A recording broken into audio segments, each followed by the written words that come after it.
नमस्कार विद्यार्थी मित्रों, 12वीं कक्षा की हिंदी में कहानी नंबर 2 नमक का दारोगा के मध्य भाग का अध्ययन आज हम शुरू करेंगे। अगले वीडियो में नमक का दारोगा कहानी के पूर्वार्ध का अभ्यास हमने पूरा किया, जिसमें हमने देखा कि ईश्वर प्रदत्त वस्तु यानी कि नमक पर प्रतिबंध लगा हुआ है। नमक प्राप्त करने के लिए लोग तरह तरह के हथकंडे अपनाते हैं, कोई प्रपंच से, कोई छल से, तो कोई रिश्वत देकर नमक की प्राप्ति करते हैं।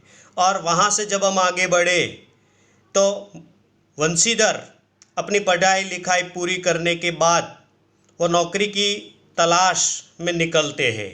उसी समय वंशीधर के वृद्ध पिता उन्हें उपदेश देते हैं और वही उपदेश को वंशीधर बड़े ध्यान से सुनते हैं। और उपदेश सुनने के बाद वह नौकरी की तलाश में निकलते हैं तो उसे नमक विभाग में दारोगा की नौकरी मिल जाती है।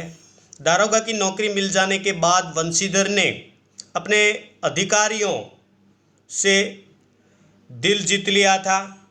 सभी अधिकारी वंशीधर पर भरोसा करते थे, विश्वास करते थे। और जब रात्रि के समय ड्यूटी पर जब वंशीधर जाते हैं, अपने कमरे में मीठी सी नींद में सो जाते हैं, अचानक आंख खुलती है तो पुल पर गाड़ियों की गड़गड़ाहट और मल्लाहों का कोलाहल सुनते हैं। और जब यही सुनते हैं तो उसके मन में संदेह होता है कि इतनी रात पुल पर गाड़ियों की ये गड़गड़ाहट क्यों। इसीलिए तुरंत अपनी वर्दी पहनकर, जेब में तमंचा डालकर, घोड़े पर सवार होकर वह पुल पर आते हैं। और पुल पर आकर जब देखते हैं तो गाड़ियों की लंबी कतार लगी हुई है। और गाड़ी वालों से पूछते हैं कि ये गाड़ियाँ किसकी है और इस गाड़ियों में क्या भरा हुआ है। तो कोई जवाब नहीं देते, सब मौन हो जाते हैं। वंशीधर स्वयं उन गाड़ियों की तलाशी लेते हैं और तलाशी लेते हैं तो उन्हें मालूम पड़ता है कि इस गाड़ियों में तो प्रतिबंधित वस्तु नमक है। तो यहाँ तक हमने अभ्यास पूरा किया। अगले वीडियो में अब हम यहाँ से आगे बढ़ते हैं। पंडित अलोपीदीन अपने सजीले रथ पर सवार कुछ सोते कुछ जागते चले आते थे। अचानक कई गाड़ी वाले घबराए हुए आकर जगाया और बोले, महाराज, दारोगा ने गाड़ियां रोक दी है और घाट पर खड़े आपको बुलाते हैं। जब यहाँ पंडित अलोपीदीन अपने सजीले रथ में सवार होकर सोते हुए जागते हुए आ रहे थे, इतने में गाड़ी वाले वहाँ आए और पंडित अलोपीदीन से कहा कि सेठ जी, हमारी गाड़ियाँ दारोगा ने रोकी और वह आपकी प्रतीक्षा कर रहे हैं, आपको बुला रहे हैं, आप जल्दी आइए। पंडित अलोपीदीन का लक्ष्मी जी पर अखंड विश्वास था। वह कहा करते थे कि संसार का तो कहना ही क्या, स्वर्ग में भी लक्ष्मी का ही राज्य है। उनका यह कहना यथार्थ ही था। न्याय और नीति सब लक्ष्मी के ही खिलौने हैं। इन्हें वह जैसे चाहती है नचाती है। लेटे ही लेटे गर्व से बोले, चलो हम आते हैं। यह कहकर पंडित जी ने बड़ी निश्चिंतता से पान के बीड़े लगाकर खाए। फिर लिहाफ ओढ़े हुए दारोगा के पास आकर बोले, बाबूजी, आशीर्वाद। कहिए, हमसे ऐसा कौन सा अपराध हुआ कि गाड़ियां रोक दी गई। हम ब्राह्मणों पर तो आपकी कृपा दृष्टि रहनी चाहिए। अब यहाँ जब वो गाड़ी वाले गए और कहा कि भाई दारोगा ने हमारी गाड़ियां रोक दी है और वो आपको बुला रहे हैं, तो पंडित अलोपीदीन तो निश्चिंत थे। उसे तो किसी भी प्रकार की कोई चिंता थी ही नहीं, क्योंकि चिंता इसलिए नहीं थी क्योंकि वो जानते थे कि अगर स्वर्ग में भी लक्ष्मी का राज्य चलता है तो ये तो भूलोक है, और भूलोक में तो लक्ष्मी का राज्य और भी ज़्यादा चलता है, और लक्ष्मी के सामने बड़े बड़े नतमस्तक हो जाते हैं। इस बात पर पंडित अलोपीदीन को विश्वास था, इसीलिए निश्चिंतता से पान का बीड़ा खाया, और पान का बीड़ा खाकर वो दारोगा वंशीधर के सामने जाकर बोला, बाबूजी आशीर्वाद, कहिए हमसे ऐसा कौन सा अपराध हुआ कि आपने हमारी गाड़ियाँ रोक दी। वैसे भी हम ब्राह्मणों पर तो आपकी कृपा दृष्टि होनी चाहिए, और आपने हमारी गाड़ियाँ रोक दी। वंशीधर रुखाई से बोले, सरकारी हुक्म। जब पंडित जी ने ये कहा कि आपने हमारी गाड़ी रोक दी, वैसे भी आपकी कृपा दृष्टि हम ब्राह्मणों पर होनी चाहिए, तो वंशीधर ने एकदम रुखे स्वर में कहा, ये सरकारी हुक्म है, सरकारी आदेश है, और सरकारी आदेश में ये नहीं देखा जाता कि हम किसकी गाड़ियाँ रोके या किसकी न रोके। पंडित अलोपीदीन ने हंसकर कहा, हम सरकारी हुक्म को नहीं जानते और न सरकार को, हमारे सरकार तो आप ही है, हमारा और आपका तो घर का मामला है, हम कभी आपसे बाहर हो सकते हैं? आपने व्यर्थ का कष्ट उठाया, यह हो ही नहीं सकता कि इधर से जाएं और इस घाट के देवता को भेंट न चढ़ावे।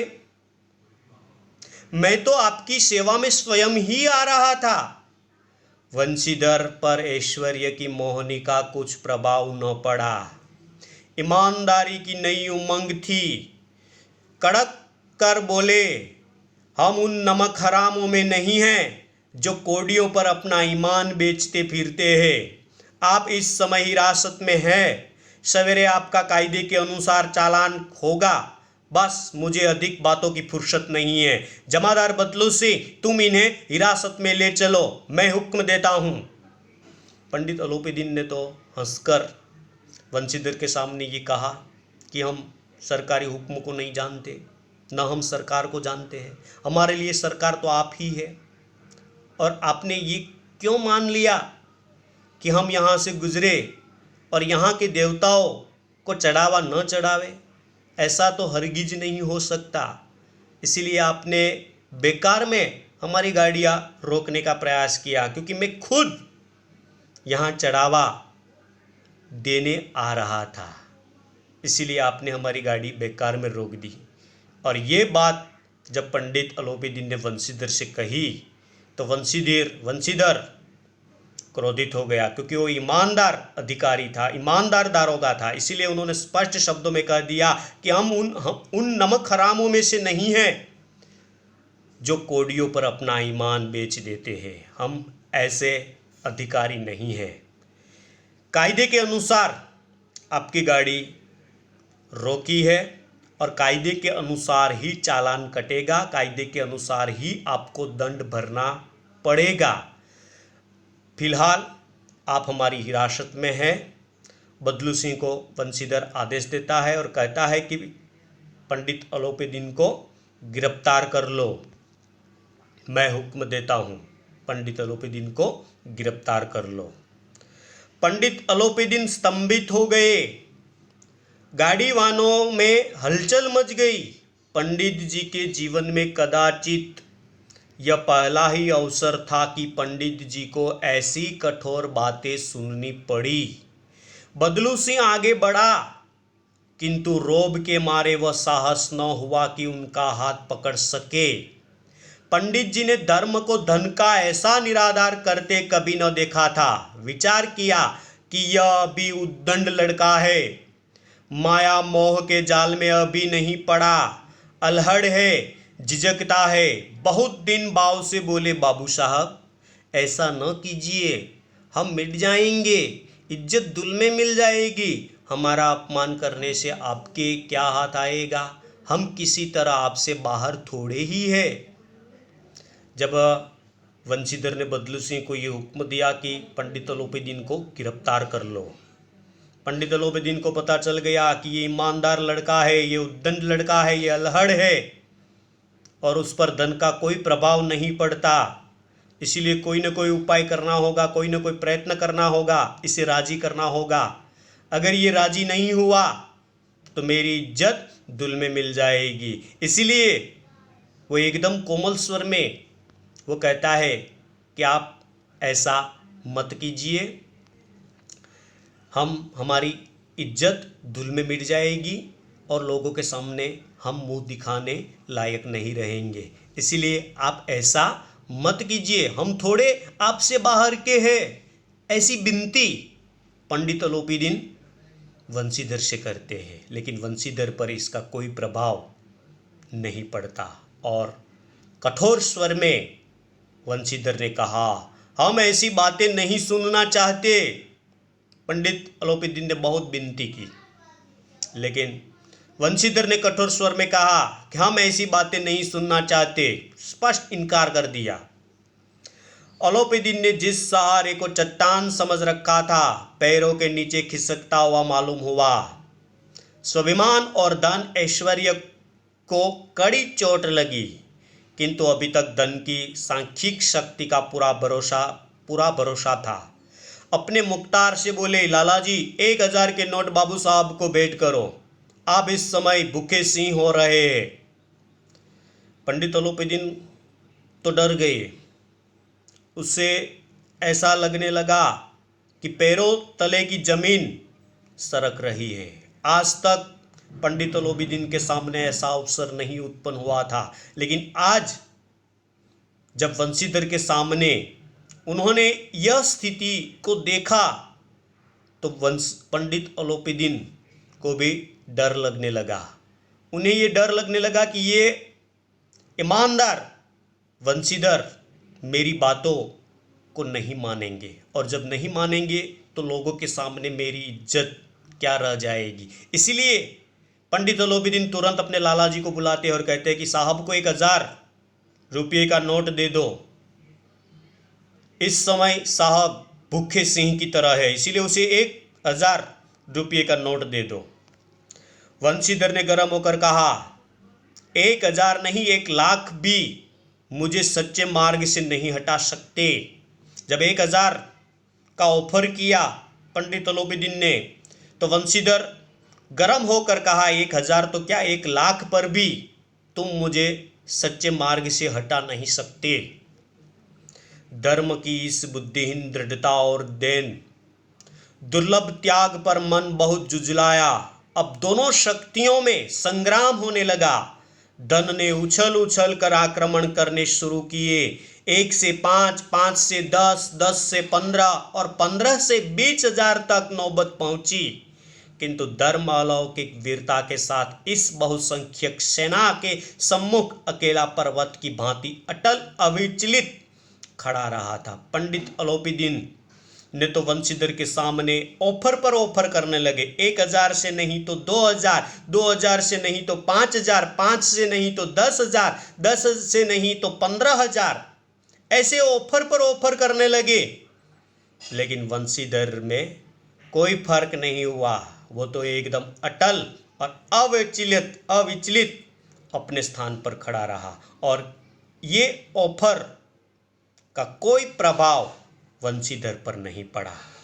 अलोपीदीन निराश होकर बोले, अब इससे अधिक मेरा साहस नहीं, आगे आपको अधिकार है। बहुत ऑफर की और अंत में पंडित अलोपीदीन निराश होकर बोल गए कि बाबा इससे आगे मेरा साहस नहीं, अब आपको जो योग्य लगे वो आप करो। वंशीधर ने अपने जमादार को ललकारा। बदलो से मन में दारोगा जी को गालियां देता हुआ पंडित अलोपीदीन की ओर बढ़ा। पंडित जी दबड़ाकर 2-3 कदम पीछे हट गए। अत्यंत दीनता से बोले, बाबू साहब ईश्वर के लिए मुझ पर दया कीजिए, मैं 25,000 पर निपटारा करने को तैयार हूँ। 15-20 हज़ार तक तो ऑफर कर दी, फिर भी वंशीधर नहीं माना। तो वंशीधर ने तो बदलू सिंह को आदेश दिया कि तुम पंडित अलोपीदीन को हिरासत में ले लो, और बदलू सिंह को अपनी ओर आते देखा तो पंडित अलोपीदीन ने एक ऑफर कर दी कि भाई 25,000 रुपया ले लो। लेकिन मुझे यहाँ से सुरक्षित जाने दो। 25,000 तक की ऑफर पंडित अलोपीदीन ने की, फिर भी वंशीधर ने पंडित अलोपीदीन की बात नहीं मानी और कहा असंभव बात है। 30,000 पर पंडित अलोपीदीन ने 25,000 में से 30,000 तक पहुंच गए और कहा 30,000 पर। वंशीधर ने कहा किसी तरह संभव नहीं। तो क्या 40,000 पर भी नहीं? 40,000 नहीं, 40 लाख पर भी असंभव है। बदलू सिंह, इस आदमी को हिरासत में ले लो, अब मैं एक शब्द भी नहीं सुनना चाहता। पंडित अलोपीदीन ने 40,000 तक ऑफर की कि 40,000 रुपये ले लो और मुझे जाने दो। तो वंशीधर ने कहा 40,000 तो क्या 40 लाख पर भी नहीं, यह असंभव है। और तुरंत वंशीधर बदलू सिंह को ये हुक्म करता है और कहता है कि इस आदमी को तुम हिरासत में ले लो, मैं एक भी शब्द सुनना नहीं चाहता। धर्म ने धन को पैरों तले कुचल डाला। अलोपीदीन ने एक हुष्ट पुष्ट मनुष्य को हथकड़ियां लिए हुए अपनी तरफ आते देखा। चारों ओर निराशा और कातर दृष्टि से देखने लगे। इसके बाद एकाएक मूर्छित होकर गिर पड़े।